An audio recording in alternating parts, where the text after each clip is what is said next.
नमस्कार, भाग्यश्री कुकिंगमध्ये तुमचं सगळ्यांचं मनापासून स्वागत आहे। तर या ठिकाणी आज आपण बनवणार आहे हरभरा डाळीची आमटी। तर हरभरा डाळीच्या आमटीसाठी आपण काय काय साहित्य घेणार आहोत। एका कुकरमध्ये मी पाणी घेतलेलं आहे। हरभरा डाळ स्वच्छ धुवून त्यात मी टाकून घेतलेलं आहे। त्यात चिमूटभर हळद घालायची आहे आणि गॅस कुकरवर ठेवून फ्लेम हाय फ्लेमवर शिट्ट्या काढून घेणार आहोत। आता ह्याच्यासाठी काय काय साहित्य लागतं आमटीसाठी। 1 वाटी डाळ घेतलेली आहे जी शिजवलेली ती, काळा मसाला, खोबरं, धने, लाल मिरची, हळद, तिकडं मीठ आहे, इकडं कांदा, कोथिंबीर आणि कढीपत्ता, लसूण मी तसंच घेणार नाही आहे। हरभरा डाळीचं पाणी जे डाळ शिजून निघालेलं पाणी असतं ते, आणि कढीपत्ता, कोथिंबीर हे लसूण मी सोलून घेणार आहे नंतर। आता या ठिकाणी तवा गॅसवर ठेवलेला आहे। आता ते फ्लेम हाय टू लो फ्लेमवर थोडंसं तेल टाकून घेतलेलं आहे। कांदा एका ठिकाणी दुसऱ्या गॅसवर जाळत ठेवलेला आहे। आता या ठिकाणी आपण कांदा भाजायला ठेवायचा। हा कांदा आहे ना, काय करायचं, एक जाळी घेऊन त्याच्यावर भाजू, पण जाळी माझ्याकडे नव्हती म्हणून मी तसंच टाकलेलं आहे।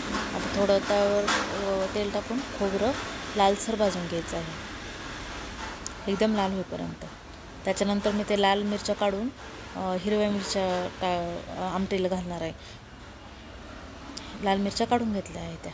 आता खोबरं लालसर भाजलं ते काढून घेऊ। त्या ठिकाणी धणे टाकायचे। धणे लालसर होईपर्यंत परतून घ्यायचे चांगले। परतल्यानंतर त्याच्यावर हिरव्या मिरच्या टाकायच्या आहे। हिरव्या मिरच्या चांगल्या परतून घेऊन ते काढून घेतले आहे। आणि जी हरभरा डाळ शिजवलेली असते ना, ती शिजवलेली हरभरा डाळ परत एकदा फ्राय करून घ्यायची आणि ते एका याच्यात काढायची। आता या ठिकाणी कोथिंबीर जी स्वच्छ धुवून घेतलेली आहे, कट करून घेतलेली आहे, तर ती चांगली परतू द्यायची। आमटीला कोथिंबीरने हिरवागार कलर येतो, त्यामुळे कोथिंबीर भरपूर घालायची। आणि ती कोथिंबीर थोडीशी आंबळ भाजल्यानंतर एका प्लेटमध्ये काढायची। या ठिकाणी हे पहा, मी लसूण सोलून घेतलेलं आहे स्वच्छ। लसूण सोलल्यानंतर लसूण, खोबरं आणि थोडीशी कोथिंबीर बारीक वाटून घ्यायची। आणि आता यानंतर भाजलेला कांदा थोडंसं तेल टाकून फ्राय करायचा। फ्राय म्हणजे चांगलं फोडायचं त्याला आणि परतून घ्यायचा। चांगलं परतल्यानंतर या ठिकाणी एका प्लेटमध्ये परत एकदा काढून घ्यायचं आहे।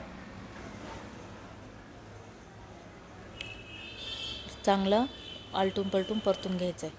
हे पहा, या ठिकाणी जे काळसर असतं ना ते काढायचं नाही, त्याने आमटीला चांगला कलर येतो। आता हे एका प्लेटमध्ये काढून घेऊया। आणि आता काय करायचं आहे, एक पातेलं घ्यायचं, त्या पातेल्यात थोडंसं तेल घालायचं। आता मी याच्यात पहिल्यांदा कढीपत्ता आणि थोडंसं तेल टाकलेलं आहे, अगदी थोडंसं तेल टाकायचं आणि थोडासा मसाला टाकायचा।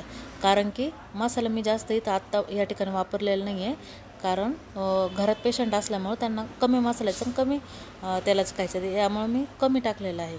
याच्यानंतर आपण परत पुढं थोडं टाकणार आहेत। आता या ठिकाणी खोबरं, धणे, कोथिंबीर आणि हिरवी मिरची याची चांगली पेस्ट बनवून घेतलेली आहे पाणी घालून। मग ती पेस्ट चांगली परतून घ्यायची। परतल्यानंतर काय करायचं, मीठ टाकायचं, थोडंसं मीठ टाकून परत परतून घ्यायचं। चांगलं परतल्यानंतर जे डाळीचं पाणी असतं ते टाकायचं। डाळीचं पाणी चांगलं काढल्यानंतर अजून थोडंसं पाणी टाकायचं, गरम केलेलं पाणी टाकायचं त्याच्यात। आमटीला थोडीशी उकळी येईपर्यंत वाट पाहिजे। आता या ठिकाणी पहा, मी थोडंसं पाणी टाकलेलं आहे आणि आमटीला चांगली उकळी आलेली आहे। आता मी या ठिकाणी पेशंटची आमटी काढून घेतलेली आहे आणि थोडंसं तेल टाकून, थोडा मसाला टाकून परत एकदा आमटी उकळून। थँक्यू, धन्यवाद।